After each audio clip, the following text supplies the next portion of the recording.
Hey everybody,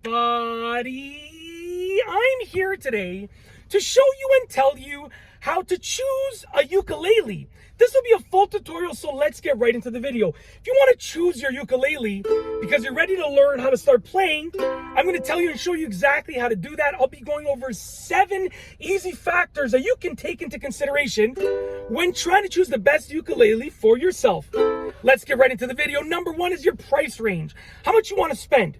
You can spend a little bit of money. You can spend a ton of money when it comes time to choosing your ukulele. As a rule of thumb, $50 to $100 is a good starting point for a good ukulele. You can go cheaper than $50, but you're probably not going to get a great ukulele. You might get one that works, obviously, and is good to learn on, but it might not last you a long time. And you go more than $100, but essentially you're paying for things that are above the beginner level. So if you're learning to play the ukulele, you're a beginner, $50 to $100 is good. And you can even get a good ukulele just for recreational playing if you're experienced. So even if you've been playing for 20 years and you just play as a hobby, definitely $50 to $100 is usually more than enough for a basic ukulele. You want to go for one that has like an acoustic form and an electric plug-in. You're going to spend a little bit more, but that's if you want that, okay? Which I'll go over in a moment. So number 2, more money usually equals better craftsmanship and better sound and maybe a couple of extra features. So more money, if you spend more money on a ukulele, it doesn't always mean that the ukulele will be universally better. It just means maybe the craftsmanship of building it and painting it and coloring it is better. Maybe the sound will be a little bit more toned properly, so it'll be a little bit better of a sound. Maybe the strings are going to be higher quality that come with the ukulele, or maybe it has an extra feature like an electric plug-in, okay? Number 3, size. What size ukulele do you want? Now, essentially, there are 3 sizes to choose from. We don't need to go into the specific inches and stuff, but your soprano is going to be a rather small, the smaller ukulele, very simple.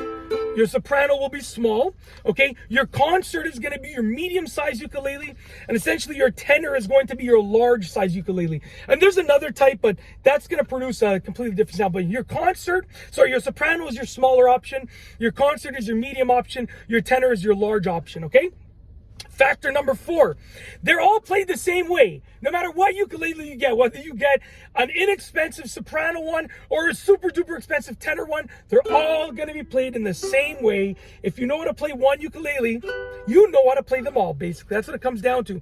But essentially, your bigger ukuleles are going to have a bigger sound. So bigger ukuleles play the same way, but it's going to produce a much bigger sound. As you can imagine, everything about it is going to be bigger, so the sound that it produces and the tone will be bigger as well. Factor number 5, will you upgrade in the future? This is my dad's ukulele. He plays really well, but he plays recreationally. He bought this ukulele to play for fun, and he plans on getting another one in the future. He wants to get a bigger one, like a tenor ukulele in the future. So he didn't spend too much money on this because he said he wanted to get one that has good features, that's a good ukulele, but nothing crazy expensive, because when he gets his tenor ukulele, he's going to end up spending money on that one and getting a really, really good tenor ukulele. So will you upgrade in the future? Are you going to sell this one that you're buying in the future? Are you going to keep it for your collection? What's the future plan? That will determine, when you choose this one, the one that you're buying right now, what you're thinking about. Number 6, color and style. Do you care what color it is? Do you care what style it is? This is a beautiful ukulele, right? The style of it is amazing. Very simple style. Beautiful coloration, right? It depends. Do you want one with designs on it, or do you want a simple color? Because usually designs are going to cost you a bit more money, but they're going to be more visually attractive, aesthetically pleasing. So just keep that in mind when you're choosing a ukulele. And lastly, number 7, do you want an acoustic ukulele? Do you want an electric ukulele? Or do you want a hybrid acoustic and electric ukulele? This is a hybrid. You can see right here, it's acoustic. You can hear really well, right? It plays really, really well. Makes a very good sound when it's an acoustic ukulele, but you can also plug it into an electric amp over here. So you can plug it into an electric amp. It has controls over here, and it can be both acoustic or electric. One of the coolest types of ukuleles is acoustic and electric, and the reason I think is because you have both options, and the price difference between an acoustic versus the equivalent acoustic electric is not much. So in my opinion, if you're even considering using it as an acoustic or electric, or as an electric in the future, get a hybrid acoustic and electric one, because they're well worth it. And that's it. That is essentially how to choose a ukulele, a full tutorial. If you like this video, please be sure to give it a thumbs up. Let me know what you think down below as a comment, and of course be sure to subscribe for more great videos just like this one. And that's all I have for you today. Thanks for watching.